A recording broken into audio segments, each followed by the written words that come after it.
C'est parti. Shabbat Shalom, on va parler de la paracha de Vaera. Le Dvar Torah, ça va être pour nos soldats, qu'ils auront une grande réussite. Et les Nunishma, tous nos soldats, comme malheureusement les CD qui sont partis, et nos gens qui sont encore à Gaza. Et bien sûr pour le Ham Israël. Amen. Pour le Ham Israël. Notre paracha, on nous parle, une des choses qu'on nous parle à la paracha qui est très spéciale, c'est l'histoire qu'Abraham Avinu. On sait qu'Abraham Avinu, il a fait la Brit Mila à quel âge? À l'âge de 99 ans. La première personne qui a posé la question, c'est le Riva. Pourquoi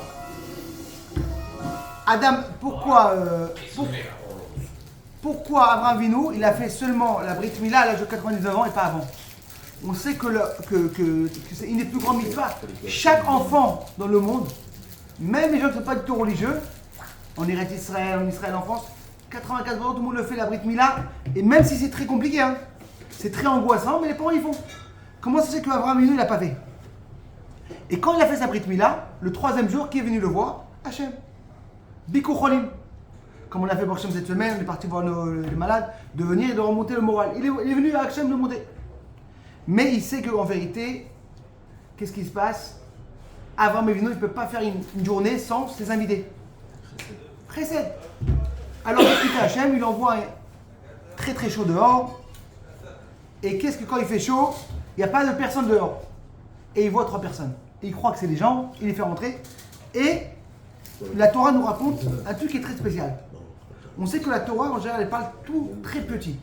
Vraiment des choses, des halachot de tout Shabbat, on apprend entre connexion de Shabbat avec le construire le Mishkan. Et là, tout à coup, un truc qui est bizarre, mes amis. Une paracha qui parle de 10 psukim, le menu, comment Abraham il le reçoit.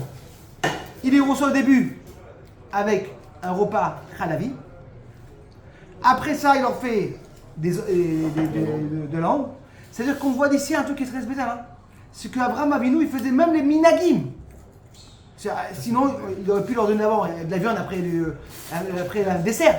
Il leur donne d'abord le dessert et après la viande. Faut pas qu'ils vont attendre 6 heures. C'est un piège. Et la Torah nous raconte vraiment incroyable, très long. Mais non, un truc qui est bizarre, c'est que l'histoire en vérité qui se passe, c'est qu'à la fin, qu'est-ce qu'ils ont dévoilé? C'était pas des hommes, c'est des anges. Mais non, la Torah elle nous apprend ici, est-ce que c'est pas dommage? Qu'est-ce qu'il leur a donné? La meilleure viande. Il a fait 3 viandes. Et là, est-ce que c'est pas dommage? Maintenant, qu'est-ce que Rachid te dit sur place? On apprend un cla qui est très important. Nirou Kemisharlou Château. Ils avaient l'air comme s'ils ont mangé. C'est-à-dire qu'on apprend d'ici, la Gemara te dit, où tu vas, comporte-toi comme tout le monde. Ne commence pas à te faire flasher. Ça veut dire, comme on dit, Na lechabet et amina gamakom. Voici respecter l'endroit de l'endroit. C'est-à-dire que Moshe Rabbeinu il monte en haut, il a arrêté de manger et de dormir. Les malachim descendent en bas, ils ont fait ça comme s'ils ont mangé. Ils auraient pu dire à Abraham Avinu, on est des malachim, on ne mange pas. Mais non, c'est sûr qu'en vérité, quand une personne il est très poli, des fois ça peut marcher, des fois ça peut pas marcher. Ça me rappelle une petite histoire. Il y avait une fois un groupe de gens qui avaient des high-tech. Ils avaient une grande compagnie et ils sont partis en Japon pour ouvrir leur compagnie, pour vendre leur compagnie. Oh. On sait qu'au Japon, le temps c'est le temps là-bas. Quand tu dis le rendez-vous à 9h, si tu arrives à 9h, c'est 9h. 2 minutes en retard, c'est...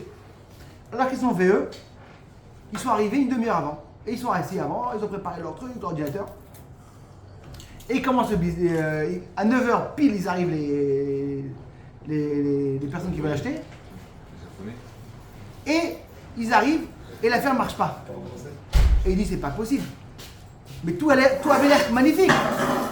Et là qu'est-ce qu'ils ont su? C'est que le problème était, c'est que au Japon, les invités ils sont dans au début de la table et les gens qu'ils invitent, ils sont dans le coin. Et ils ont fait le contraire.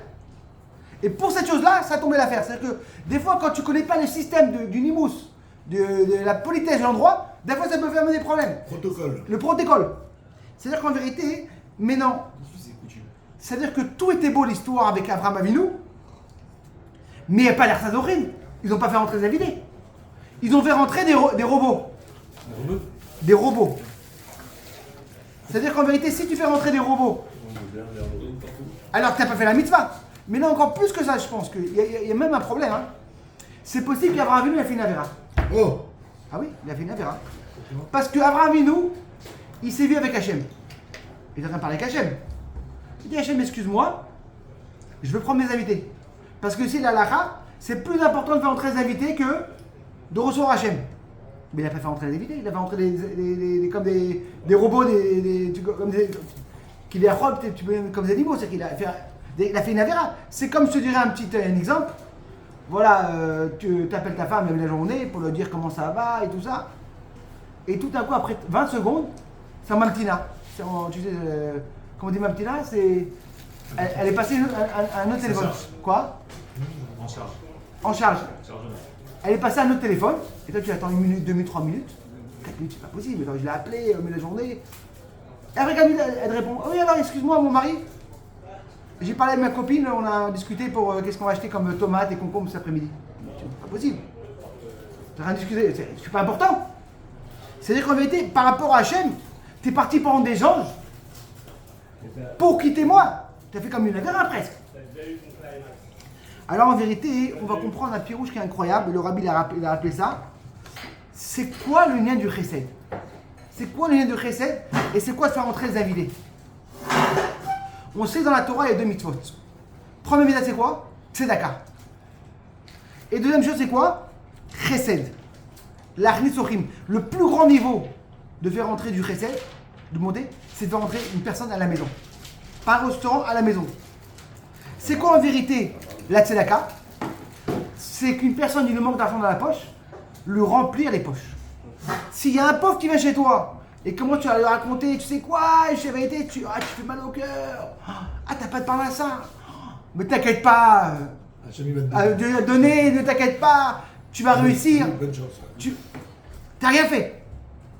Et après ça, il y a un niveau de remplir l'âme d'une personne. Quand une personne, il tend la main, il faut lui donner un billet. Ne compte pas lui parler de la croyance d'Hachem. Non. Il te demande une aide, une tzedaka, donne-lui un billet. Si une personne, il vient, mais non, à part ça, il y a Gimilut Chasadim.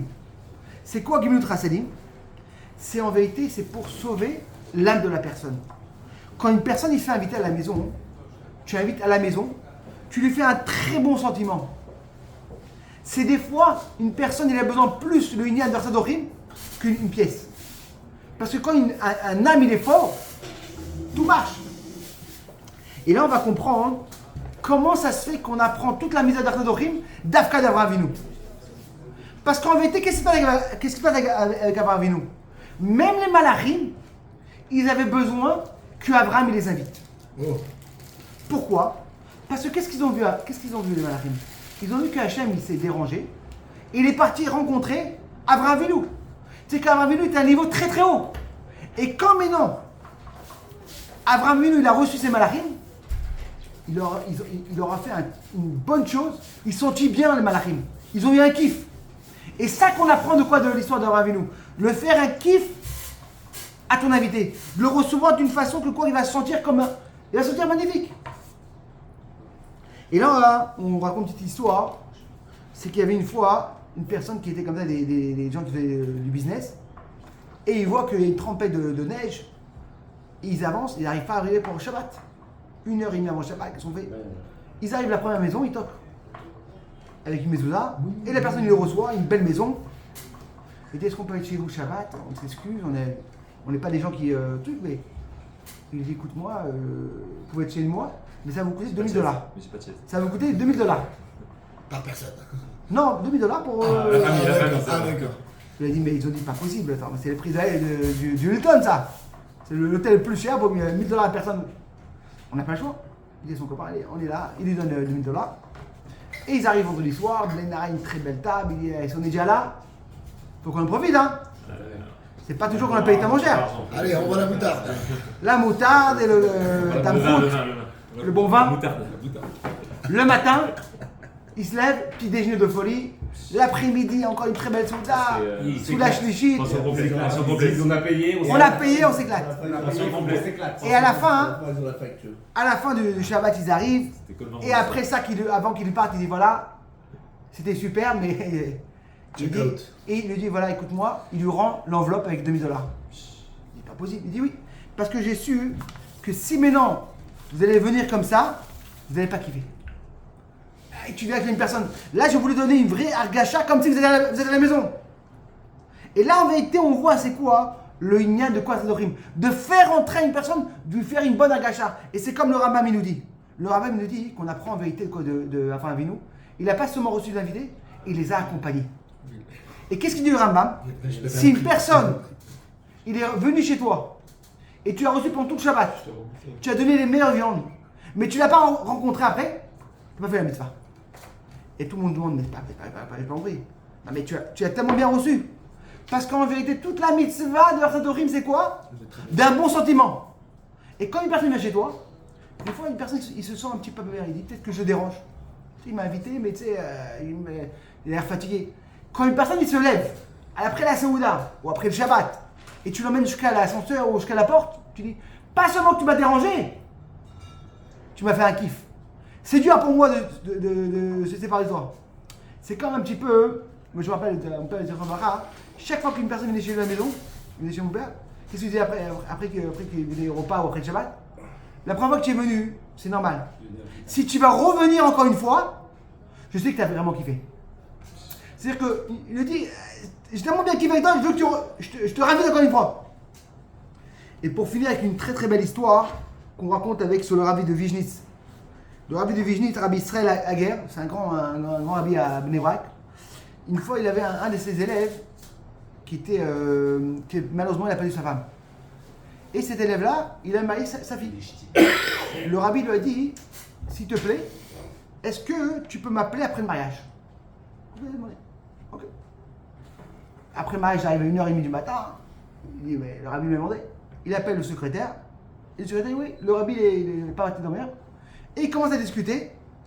Et il demande comment c'était le mariage, comment c'était la salle, comment c'était la cala, est-ce que les gens ils ont aimé le repas. Il dit qu'ils sont vraiment...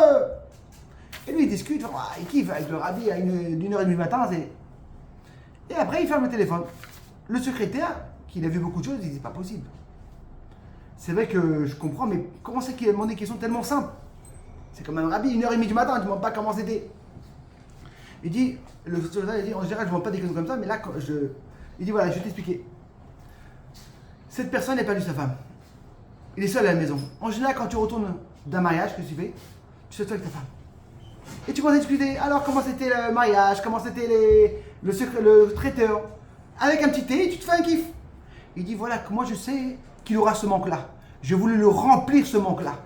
Et c'est ça l'Ar Sadorim qu'on veut dire. De faire remplir un manque d'une personne. Quand une personne vient chez toi à la maison, c'est pas le manger l'Ar Sadorim. Parce qu'il peut manger à la maison. C'est quoi l'Ar Sadorim? C'est de faire entrer dans son âme, qu'il soit une bonne âme et une bonne chose. Que Bezrat Hashem, on sait qu'on est là en vérité pour le Inyan de le Ham Israël est ensemble aujourd'hui, tout le monde ensemble. Mais pas tout le monde a besoin qu'on va l'aider. Une personne a besoin de compléter d'argent, une personne a besoin de quoi? Un bon mot. Une Chaleur humaine. Une chaleur humaine. Que Bezrat Hashem, on aura la force de donner à chacun cette force-là. Amen. Et on est sûr que Bezrat Hashem, grâce à ça, on aura la Géoula. Aussi, on va parler du petit programme qu'on avait fait. C'est le Chitat qu'on avait distribué pour les soldats. Que Bezrat Hashem, grâce à ce Chitat, on sait qu'il est miniature, qu'il aura en vérité une grande Hatzlacha pour tous nos soldats. Et on espère qu'ils vont tous retourner. Et on espère qu'on aura vraiment la Géoula Bekarom Mamash. Amen.